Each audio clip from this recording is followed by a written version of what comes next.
Okay, today we're going to read Chapter 5 of Magic Treehouse Merlin Missions number 19, Abe Lincoln at Last.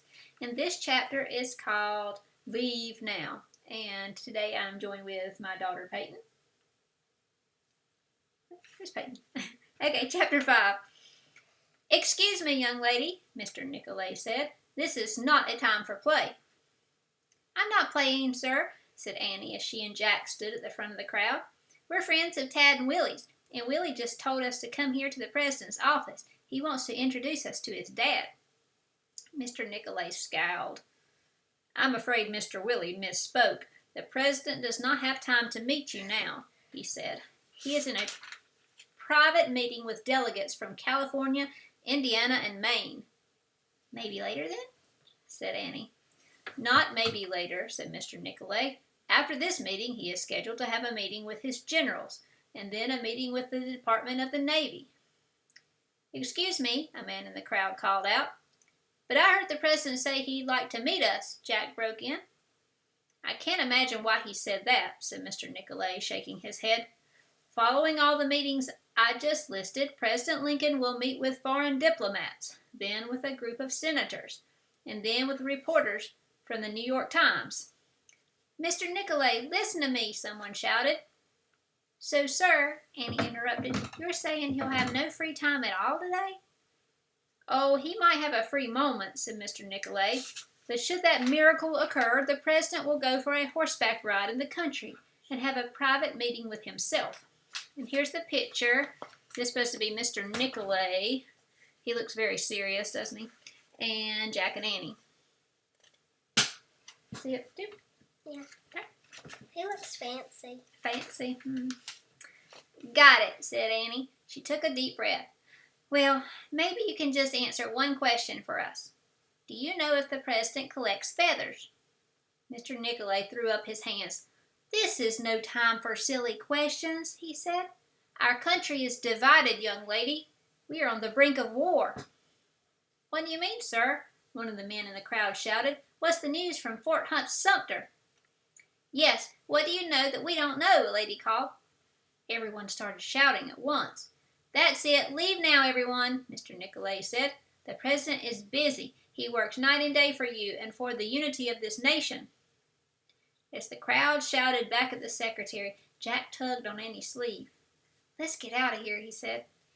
We should wait for Willie, said Annie. I don't think Willie can help us, said Jack. Come on. Let's go back to the treehouse and look at our research book. Maybe we can think of something else.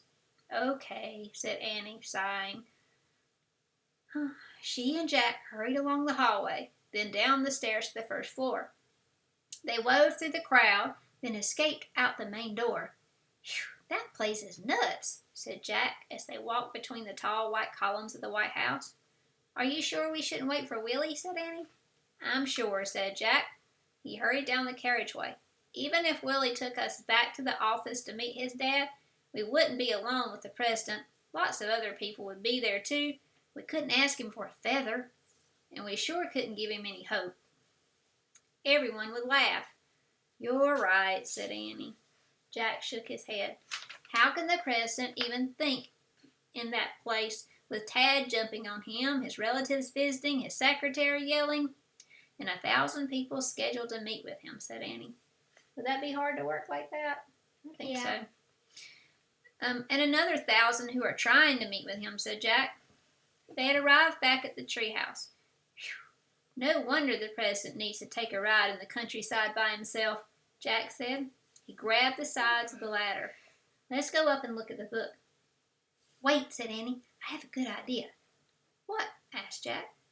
Right now, we really need to have our own meeting with Abraham Lincoln, alone, said Annie. Right? Yes, so, said Jack. So if that's the one thing we need, our book can't really help, said Annie. But I know something that can. What? Said Jack. Annie reached into her apron pocket. She pulled out the bottle and read the label aloud. Take a sip. Make a wish for one thing to help you on your mission. Remember, trust the magic. What do you think they're going to wish for? To meet with Abraham Lincoln. Maybe. Annie looked up at Jack. So why don't we make a wish to have a private meeting with Abraham Lincoln? Just what you said. Isn't it too soon to use our only magic? Said Jack. Maybe, but maybe it's the perfect time, said Annie. So we wish to have a meeting with the president all by ourselves? Said Jack. Yep, said Annie. Jack couldn't think of another plan. Well, okay, he said, let's do it. Just remember, we have to trust the magic, said Annie. Jack nodded. Annie took the top off the bottle. She raised the bottle to her lips, then swallowed a quick sip of the potion. She handed the bottle to Jack, and he did the same. You can make our wish, said Annie. Jack squeezed his eyes shut. We wish to have a meeting with Abraham Lincoln, he said, alone. There was a deafening whoosh and a roar. The earth shook like a speeding train passing by. The ground opened up, and Jack felt as if he were falling through space, through a tunnel, down through blackness, into a world of daylight. And there's a picture of them. They look like they're falling. Yep. And next time, we'll find out what happens.